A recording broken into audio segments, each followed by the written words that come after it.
সুরকার হিসেবে হেমন্ত মুখোপাধ্যায়ের চিত্র পরিচালক তরুণ মজুমদারের সাথে একটি ঐতিহাসিক মেলবন্ধন ঘটেছিল। পৃথিবীর ইতিহাসে সঙ্গীত পরিচালক ও চিত্র পরিচালকের এত দীর্ঘ সময়ের জুটির নজির বিরল। এই দুজনের মধ্যে নিশ্চিতভাবে একটি বিশেষ রসায়ন কাজ করত, যা ছিল অনন্য। আর তার ফলশ্রুতি হিসেবে আমাদের প্রাপ্তি অনেক কালজয়ী গান। এদের মধ্যে একটি পারস্পরিক শ্রদ্ধার সম্পর্ক ছিল, যেটি তাদের কাজকে আরও অনেক দূর এগিয়ে নিয়ে যেতে সাহায্য করেছিল। হেমন্ত মুখোপাধ্যায়ের নিজের মুখে বলা একটি ঘটনার কথা এখানে উল্লেখ করছি, যেটি তরুণ মজুমদারের সঙ্গে আলাপচারিতায় এই ঘটনাটি সত্য বলে স্বীকার করেন। বালিকাবধূ ছায়াছবিতে মিউজিক দেওয়ার সময় তরুণ মজুমদার হেমন্ত মুখোপাধ্যায়কে অনুরোধ করেন একটি বিশেষ জায়গায় হেমন্তের চিন্তাপ্রসূত মিউজিক বদলে তার পরামর্শ অনুযায়ী অন্য ধরনের একটি মিউজিক দিতে। হেমন্ত মুখোপাধ্যায় এই বদলের সুফল সম্বন্ধে নিশ্চিত না থাকলেও পরিচালক তরুণ মজুমদারকে সম্মান জানিয়ে তার কথা মতো এই বদলটি করলেন। ছায়াছবিটির যেদিন ইন্দিরা সিনেমা হলে একটি বিশেষ শো হয়, হেমন্ত মুখোপাধ্যায় তরুণ মজুমদারকে বাইরে ডেকে বলেন, তরুণবাবু, আপনি যা বলেছিলেন তা একদম ঠিক ছিল। আজ সেটা বুঝতে পারলাম, আমিই ভুল করেছিলাম। আসলে নিজের ভাবনা থেকে বেরিয়ে এসে অন্যের ভাবনা চিন্তাকেও সম্মান জানানো উচিত। তরুণ মজুমদার হতবাক হয়ে ভাবলেন, এত বড় একজন সঙ্গীত পরিচালক কত সহজেই নিজের ত্রুটি মুক্ত কণ্ঠে স্বীকার করলেন এবং হেমন্ত মুখোপাধ্যায়কে তিনি মনে মনে প্রণাম জানালেন। এই জুটির কাজ শুরু আলোর পিপাসা ছায়াছবি থেকে এবং হেমন্ত মুখোপাধ্যায়ের মৃত্যুর দিন পর্যন্ত এই জুটি অটুট ছিল। এই জুটির করা ছায়াছবিগুলির মধ্যে লোকসঙ্গীত আধারিত দুটি গানের কথা আমরা মনে করতে পারি। এখানে সুরকার হিসেবে হেমন্ত মুখোপাধ্যায়ের মুন্সিয়ানা লক্ষ্য করবার মতো। দুটি গানের আধার এক হলেও চলন সম্পূর্ণ আলাদা। প্রথম গানটি ছিল বাঘিনী ছায়াছবিতে, যখন ডাকলো বাঁশি তখন রাধা যাবেই যমুনায়।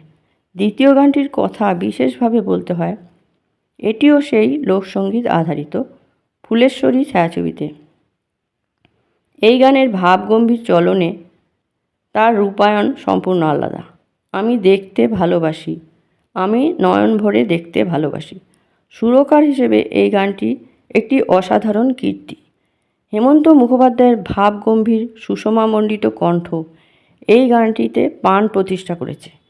এই গানটি শুনে বাংলার আরেকজন খ্যাতনামা সুরকার বলেছিলেন, এই গান শোনার পর মনে হয় আমি মানুষ আর উনি দেবতা। সুরকার হিসেবে কি হেমন্ত মুখোপাধ্যায়ের কোনো কালো দাগ আছে? খুব সামান্য হলেও আছে। তিনি তার সাংগীতিক চরিত্র ও সংস্কৃতির বিরুদ্ধে গিয়ে বাধ্য হয়ে পাশ্চাত্য সুরের অনুকরণে কয়েকটি গান করেছিলেন। অবশ্য তাঁর সমর্থনে বলা যায়, গানগুলি করতে তাঁর একেবারেই সায় ছিল না। বন্ধু প্রযোজক এবং নায়ক প্রদীপ কুমারের পীড়াপিড়িতে তিনি সেই সময় পাশ্চাত্য হিট গানের সুরে তৈরি করলেন এক ঝলক ছায়াছবিতে আজা যারা মেরে, যার অস্থায়ীটি চেরি পিঙ্ক অ্যান্ড অ্যাপেল ব্লুজুম হোয়াইটের সুরের অনুকরণে। পুলিশ ছায়াছবিতে ওহ ওহ বেবি গানটির অস্থায়ী প্যাট বুনের গাওয়া গান ওহ ও বার্মাডিন গানটির পরিষ্কার অনুকরণ। এছাড়াও আরেকটি গান চুপ হো যা হামারে দিল মে গানটির ম্যাম্বো জামবেসিস সুরের আদলে তৈরি। প্রদীপ কুমারের অনুরোধ সত্ত্বেও হেমন্ত মুখোপাধ্যায়ের বোধহয় এই সুর অনুকরণ করা উচিত হয়নি, কারণ সঙ্গীত পরিচালক হিসেবে এর দায় তাঁর ওপরেই বর্তাবে। আবার উল্টো দিকে ছায়াছবিতে কোনো একটি বিশেষ মুহূর্তে একটি বিশেষ গান আশ্চর্যভাবে প্রয়োগ করেছেন তিনি।